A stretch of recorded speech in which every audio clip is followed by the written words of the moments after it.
your mind today? Hi, thank you for taking my call. Sure. We have a couple friend of ours that is Protestant, and we've had a lot of discussions lately. And specifically, one of their main issues, and I'm as a convert, Mary was one of my main issues, and my husband's as well.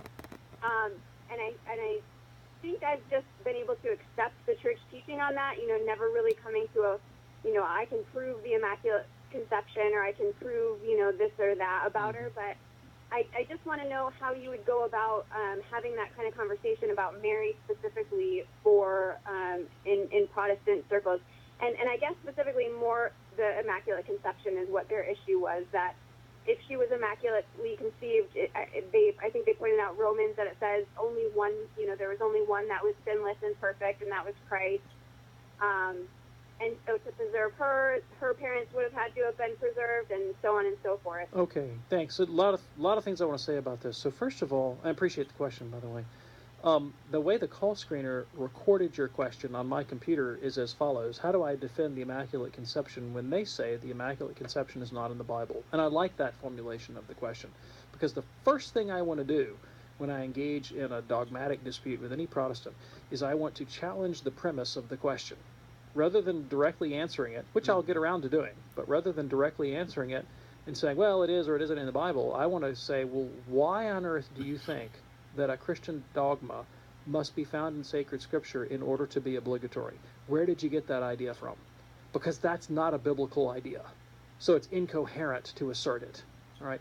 Christ never told us that the dogmas of the faith must be derived from the words of sacred scripture. In fact, he never mentioned sacred scripture as we have it today, and the 27 books of the New Testament weren't even composed, let alone contemplated, until after the ascension of Christ. Right. So it's an illegitimate demand, completely illegitimate.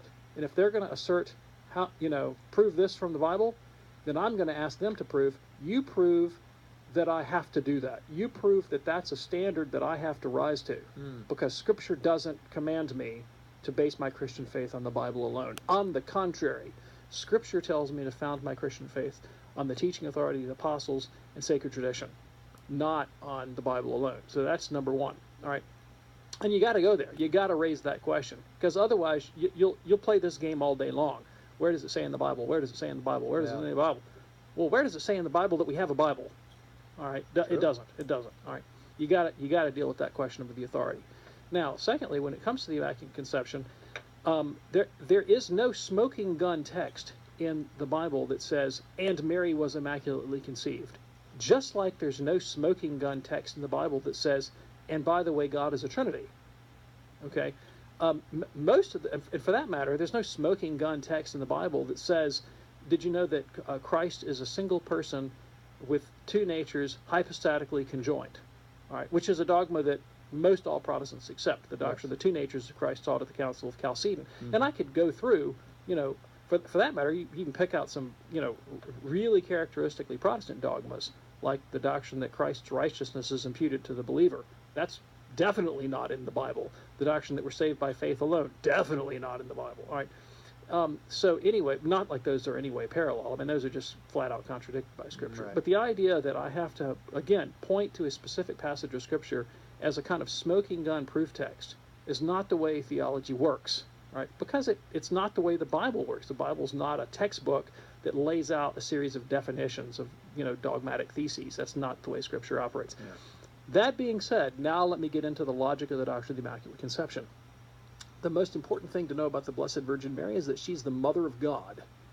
All right? A doctrine that most Protestants acknowledge, that Jesus is God. All right? Mary was his mother. Ergo, she's the Mother of God. Okay? That's a pretty big deal. That's a pretty big deal. And her predestination to that role, her incredible dignity of being the Mother of God, is signaled in sacred Scripture in a number of ways. One of them is by Jesus identifying her with the woman of prophecy from Genesis chapter 3, verse 15. And Revelation 12 also identifies her with the woman of prophecy in Genesis 3:15. The woman who would give birth to the child that would crush the head of the serpent and rule the nations with a rod of iron. Well, that's Blessed Virgin Mary, and that's how Jesus identifies her. In John chapter 2 and John chapter 19, he doesn't call her mom, he calls her woman. woman. Yeah. And we see her appear again in Revelation 12 as the woman who gives birth both to Christ and to the church, contending with that old serpent, which is the devil, and his angels, crowned with the sun, moon, stars, and the so forth under her feet. All right, and so she's displayed in this kind of magnificent glory because of her role in as the antitype to Eve. All right, Eve said no. Blessed Virgin Mary says, "Be it done to me according to thy word." So she's the second Eve. So, divine maternity. She's mother of God. She's the second Eve, and she's a mother of the church. Okay, so she's an icon of perfect Christian discipleship. Be it done to me according to thy word. Well, what's the end of Christian discipleship? Well, our perfect moral union with God in charity. Hence, the angel says, "Hail, Kekeratamene, one having been graced to the full. Hail, full of grace." What is the end and purpose of grace? To preserve us from sin, to unite us to God in charity.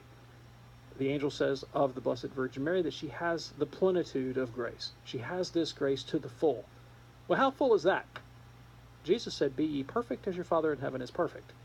He doesn't ask anything of us that can't be accomplished with grace. So if Christian perfection is possible for anyone, which it is, because Yes. Christ commands it, then it was fulfilled in the Blessed Virgin Mary preeminently because she has the fullness of grace. Okay? So Mary's sinless perfection and her possession of the fullness of grace, which must mean from the moment of her conception, and is parallel to the situation that Eve was created also in grace, the doctrine of the Immaculate Conception can be inferred from those biblical doctrines. All right, and it's the faith of the church. Right, so we know it also from sacred tradition. So there's a logic and a coherence to it. All right, it fits within, nests within the larger structure of biblical Marian dogma and church dogma, and we know it by divine revelation, and not only from Scripture but from sacred tradition and the teaching authority of the church. Okay. Leandra, is that helpful for you? It is helpful. Good. How would you combat the Romans verse about their... Yeah, well, Romans doesn't actually say what they said it says. Romans says that no one is righteous. That's what the text in Romans says. No one is righteous. Well, we know that that's not true. Right? It's not true that no one is righteous. So, I've heard Colin Donovan say before, it's kind of like saying, man, everybody went to the ball game. But clearly, not everybody Not went everybody to the went to the ball game. It doesn't accept Christ, but obviously Christ is accepted. Yeah. All right? The book of Genesis says Noah was a righteous man, righteous in all his generations. I mean, there are plenty of texts of Scripture that identify individuals as righteous. Yes, indeed. Thank you so much for your call, Leandra, and thank you, Dr. David Anders. Thank you, Tom. See you